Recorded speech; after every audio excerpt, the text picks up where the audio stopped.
No lunch rush today. A popular Brooklyn Park restaurant is forced to close after a car runs into the building. And it's not the first time it's happened. Plus, a local company's major move. Why Arctic Cat is moving out of its Plymouth headquarters. And later, not your average birthday celebration. I really believe that I have been given a gift. A Maple Grove woman does what she loves to honor those who lost so much. 12 News starts right now. Hello and thanks for joining us. I'm Alexandra Renslow. And I'm Mike Johnson. The sign at Wagner's Drive-In reads open year-round, but that wasn't the case today. The Brooklyn Park restaurant is boarded up after a car drove into it sometime between late Sunday night and early Monday morning. I mean, it definitely looks like it was probably an accident or unintentional. I mean, nobody got out of the vehicle that we can tell, so it doesn't appear to be any type of burglary. We think it was somebody that hit the building and then fled the scene after they did so. Police are investigating the case as a hit and run. Plywood now covers the area where the drive-in was hit. The restaurant owner, Jim Wagner, posted these photos on his Facebook page of the damage that remains inside. 2 years ago, Wagner's closed for 2 weeks after a car crashed into the kitchen. The driver then was arrested for impaired driving. The restaurant is located along West Broadway, right where there is a curve in the road, though police say the speed limit and road design are appropriate for the area. Regular customers found out at lunch today that the drive-in was closed, and one customer says he will be back again. I drive about 7 miles to come and eat Jim Wagner's food because it's incredible. Police say it was a dark blue car that hit the drive-in. They are looking at surveillance video for make, model, and license plate. If you have any information, you're urged to call Brooklyn Park Police. Robbinsdale police say they caught an arsonist in the act. A police officer doing bike patrols noticed a young man who lit a piece of paper on fire and threw it in a garbage can. This was about 10 o'clock Monday night in the 3800 block of Perry Avenue. The 18-year-old man from Robbinsdale was arrested without further incident. And police are investigating whether he's connected to other recent garbage can arson. Some of those cases resulted in significant property damage. The young man is in jail pending charges. New Hope police have identified the man accused of firing shots in a domestic disturbance that caused the temporary closure of a school across the street. Police continue to look for this man, 27-year-old Jimmy Martin. He is wanted for a charge of second-degree assault with a dangerous weapon. According to police, Martin fired shots at the boyfriend of Martin's ex-girlfriend. No one was hurt in the gunfire. The incident happened about 2 weeks ago at this housing complex, which is across the street from Prairie Seeds Charter School. Police were concerned that Martin had tried to take shelter inside the school, but Martin was not found. Plymouth-based Arctic Cat plans to move its headquarters to Minneapolis. The maker of snowmobiles and ATVs plans to move to the North Loop area of Minneapolis, which includes the Warehouse District and Target Field. Arctic Cat says the move will allow the company to expand significantly. The company's current home, the Waterford Park building at Highways 55 and 169, has about 35 employees. Arctic Cat plans to grow to as many as 200 workers. The first day of school in the Osseo district came with some extra big changes. Cassie Bonstrom was at Park Center today, where a mentorship program is helping the newest and youngest students adjust. The first day of school is always a bit chaotic. New classes, new friends, a mix of nerves and excitement. Scared, and it's a big school. I've never been to a big school before like this. Thankfully, freshmen like Justina Hall have upperclassmen to help make the transition a bit easier. Right here is the nurse's office. You know what a nurse does. Like, I don't have to explain that. Eric Wajaja is a link leader at Park Center, one of 100 hand-picked mentors tasked with helping the new freshmen and sophomores adjust to high school life. They spent the day giving tours, answering questions, and playing games. These kids have someone here in this building that they know and that they can go to if they have an issue or they don't know where to sit at lunch or they can't get their locker open. They have somebody that's close to their age that they can go to. The Link Leader program isn't new, but staff put in extra effort this year because of the district's grade reconfiguration plan. It went into effect this fall, moving all freshmen from the junior high buildings to the high schools. That's 1,000 new kids at Park Center. I know when I was a sophomore here, when I first came here, I did not really know what was going on. I didn't know what things were, so I just really wanted to help out people who were in the same situation as me. They may never be able to take away the chaos that is the high school experience, but they hope they can at least make it more comfortable. Not a lot of people get support like this. I feel like excellent, good. In Brooklyn Park, I'm Cassie Bonstrom, 12 News. The Link Leader program isn't just for the beginning of school. They plan to continue to visit classrooms 2 to 3 times a month to discuss things like time management skills and how to do better in school. Good morning. Staff members at the Fair School in Crystal took up a drumbeat this morning to welcome students back to class. The school is now part of the Robbinsdale School District after legislative action this summer. The school still offers an integrated arts program and the building is nearly full.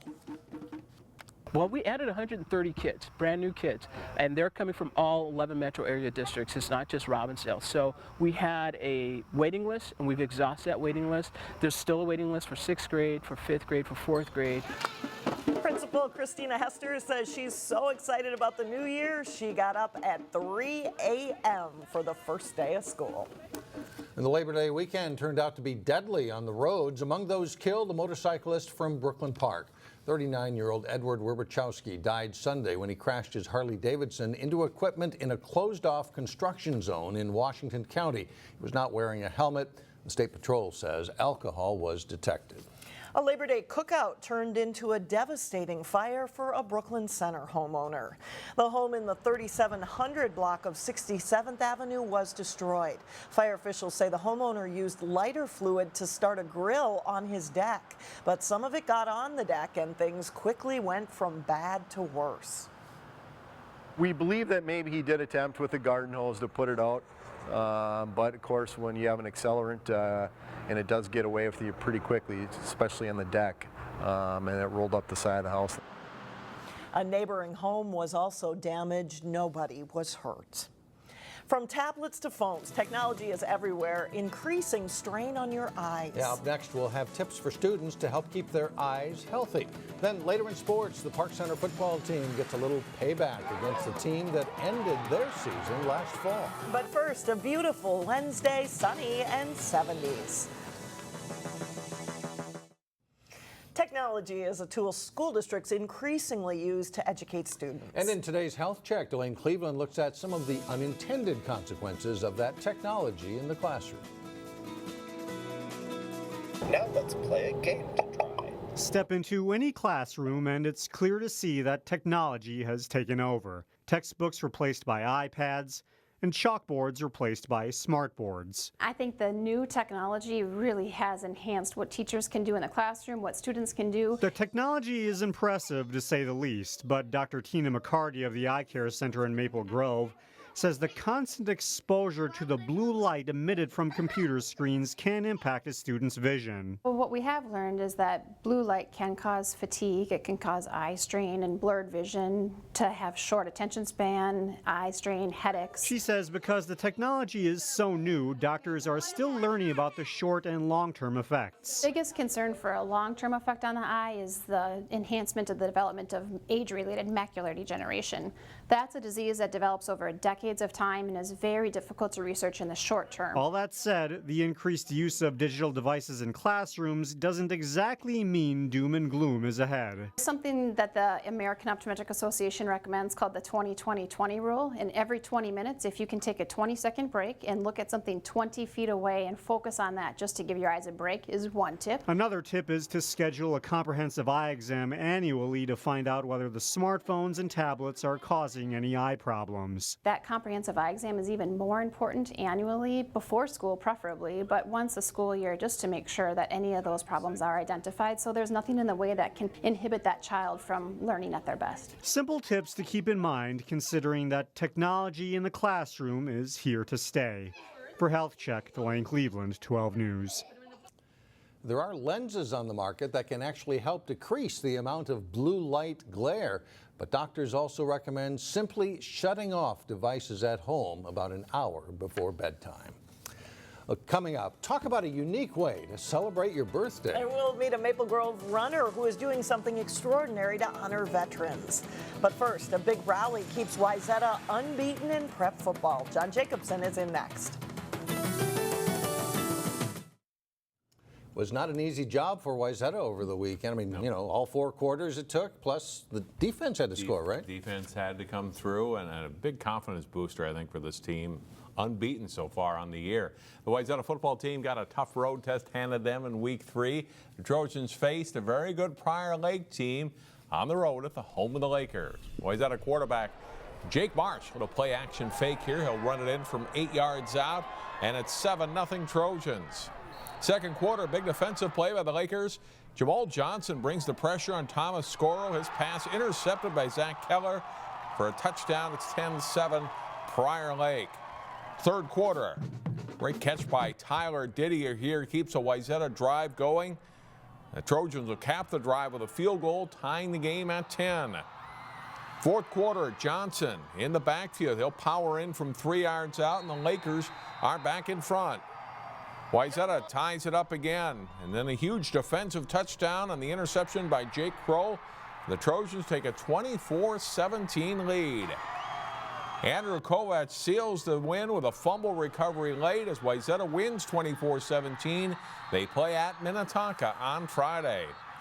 Big scoring plays were the theme of the night for Park Center in their Week 3 game.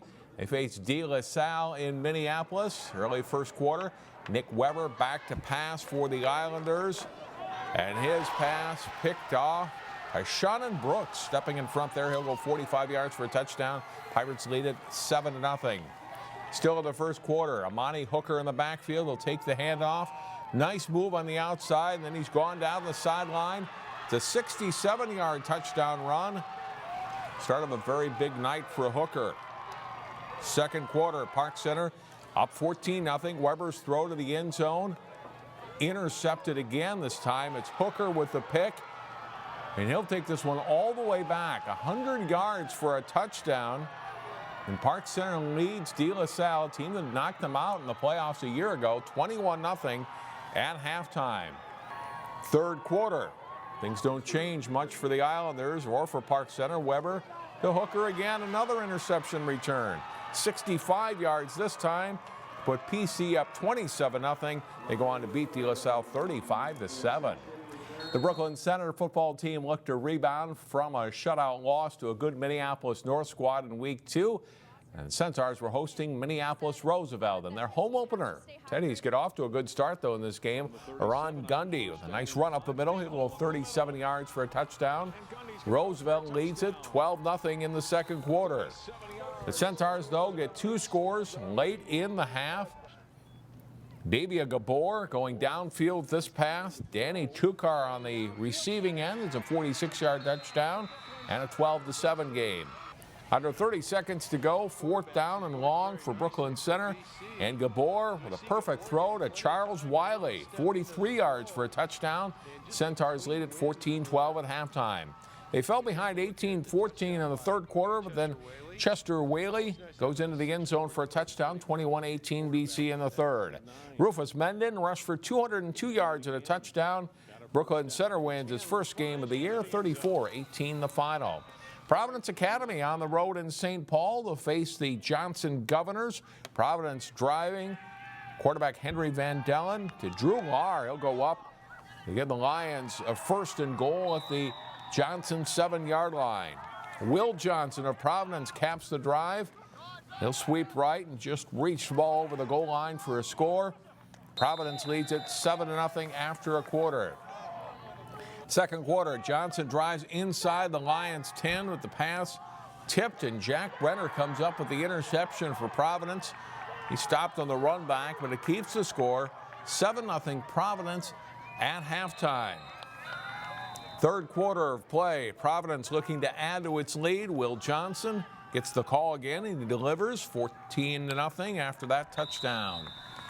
Johnson will make it interesting. The Governors, that is. Watch the throw here. Daniel Foster to Kawan Burton, 24 yards and a touchdown to make it 14-6. That's as close as they get, and Providence wins it 14-6.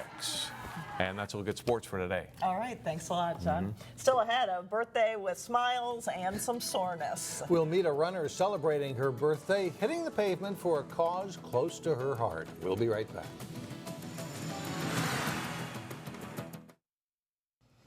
A Maple Grove woman is celebrating her 45th birthday by doing something extraordinary to honor Minnesota veterans. Yeah, she is running 55 miles today to honor Minnesota soldiers who lost their lives since 9/11. Reporter Sonia Goins has more on her unique tribute. Oh, I wished I could run 55 miles someday.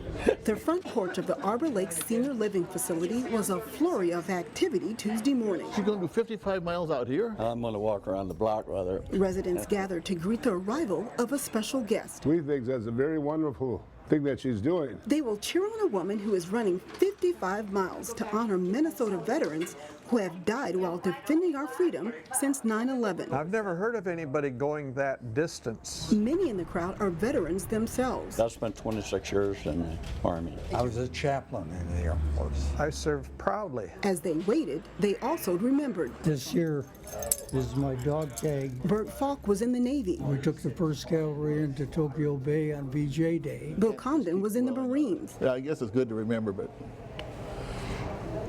it hurts. I knew people didn't come home. After much anticipation, finally the moment they waited for. Pam Baker arrives almost 21 miles into her very long run. You're the best. Some of the residents joined Pam on her journey. We'll do a lap right here in the parking lot. Anybody gonna join me? In walkers, scooters, and wheelchairs, residents muster up the energy. How are you guys doing? Nice work. Each mile honors a fallen hero. So June 16th, 2006, he died. He's 22. Army specialist Brent, I think it's Koch. Pam plants a flag and says a prayer. Heavenly Father, to guide and protect you and your family and to bring you peace. Pam, a Navy veteran herself, says 55 miles is tough. I'm capable, and I'll make it. I'll make it to 55. Maybe midnight when we're done. She says to forget those who died for our freedom would be a harder feat to deal with. I believe this gift is by God to be able to endure. And in that way, in that ability to endure, I've got to make this world a more beautiful place. Happy birthday to you. So she celebrates her 45th birthday, remembering the Minnesota men and women who will never again celebrate theirs. To have honored the Minnesotans this way, this is joyful for me. In Maple Grove, Sonia Goins, 12 News. Well, Pam ran 44 miles the previous year to go along with the 55 miles this year to recognize all 99 Minnesota soldiers killed since 9/11. And you can see how those veterans appreciate that effort. That is something. And that's it for now. Thanks for joining us, everyone. We'll see you back here tomorrow.